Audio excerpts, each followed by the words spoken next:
Hey, this is Bowen. We're here at the Papa facility outside Pittsburgh, Pennsylvania to play some Medieval Madness. One of the best games from the 1990s. Medieval Madness features this really nice interactive castle right up in the middle of the playfield here. One of the goals of the game is to destroy castles by shooting up the middle enough times to lower a drawbridge and then open a gate to pass through into the castle to destroy it. I'm going to talk you through a little bit of the play here and give you some of my strategies, but here we go, let's fire it up.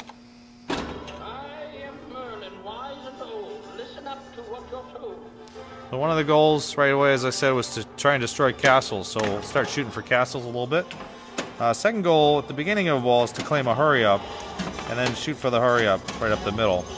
So that's an extra 1,000,000 points that you can get by playing the very beginning of the ball wisely.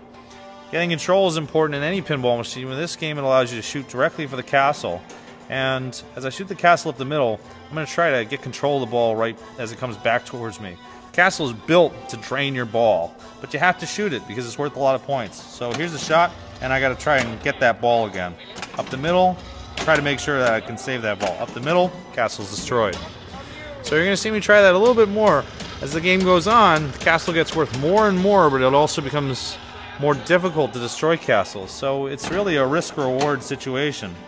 When the castle drawbridge is up, it's much less risky because the ball goes into a pit and then returns to the flipper fairly easily. What you just saw there was an example of what's called a live catch or a flip catch, where you flip the flipper as the ball comes and it deadens the momentum. It's actually a very difficult move in terms of the timing that's required to make it happen, and it looks really cool when it works. Once the castle's open though, this shot becomes more difficult because it's going to return to me directly down the middle, and I got to try to make sure that I don't let the ball out of my control completely.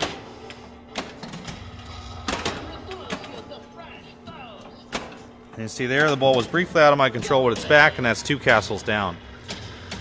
If I can continue to try shooting castles for the rest of the game, I think people will be a little bored by that. And like I said, it gets a little more difficult, so I'll show you a little bit more of what's to do. The other shots in the game, the 2 ramps, the loops, and the catapult shot, are all marked with a number of times they've been hit so far.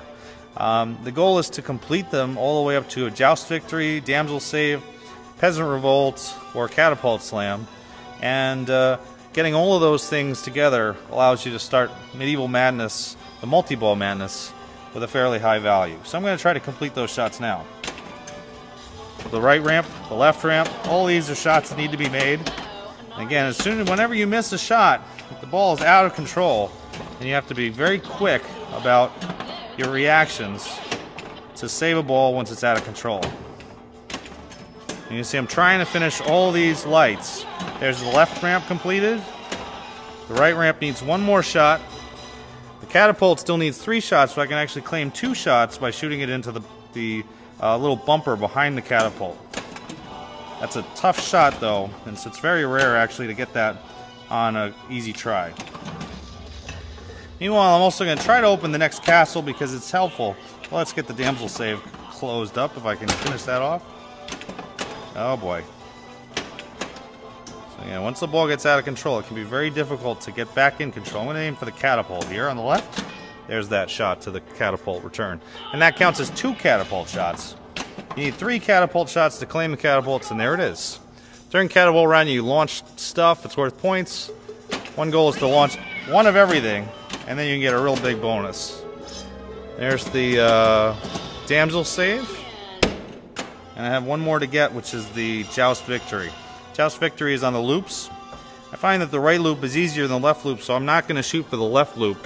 I'm still going to shoot for the lock shot, the green shot in the middle. It's one of the hardest shots in the game, but you do have to make it at least 3 times.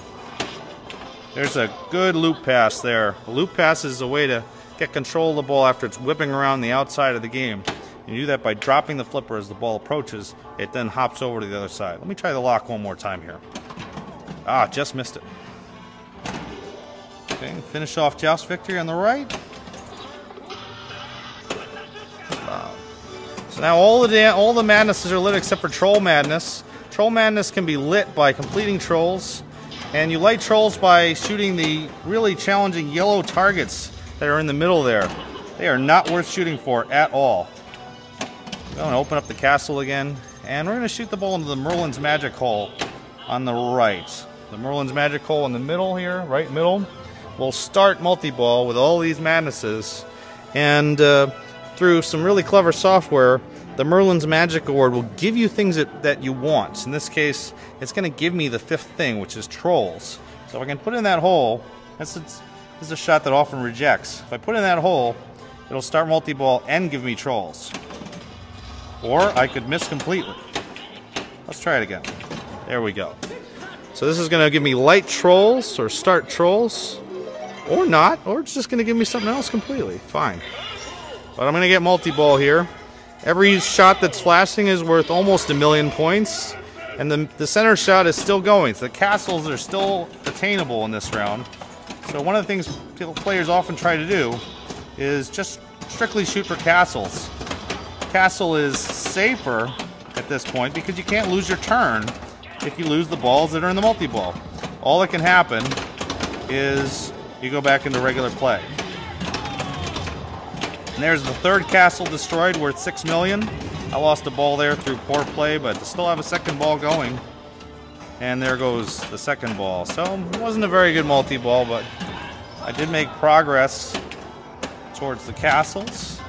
One goal is to finish off all 6 castles, and I've already finished 3 castles, and I'm beginning work on the 4th castle. The other way to get progress towards castles easily is to make the lock shot. As you see the first lock there, I'm trying to get 3 of those shots during the game, and if I can get 3, the other multi-ball will begin.